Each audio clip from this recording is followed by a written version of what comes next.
বিসমিল্লাহির রহমানির রহিম। আসসালামু আলাইকুম। আমি এখন আছি একটি ফসলি আবাদি জমির যে খোলা প্রান্তর, এখানে দাঁড়িয়ে আছি। গ্রামের যে প্রান্তিক যে জনগোষ্ঠী, দেখেন এখানে গরু চড়ানো হয়েছে।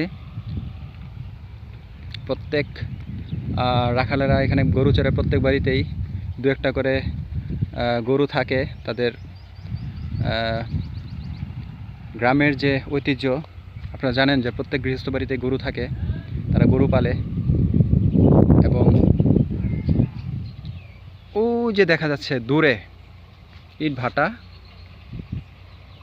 এই হচ্ছে ইট ভাটা।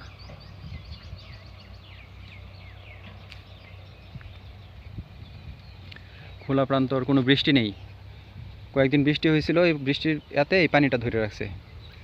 আর এই যে দেখেন, আমি একটা পুকুর দেখাচ্ছি, দেখেন কত সুন্দর।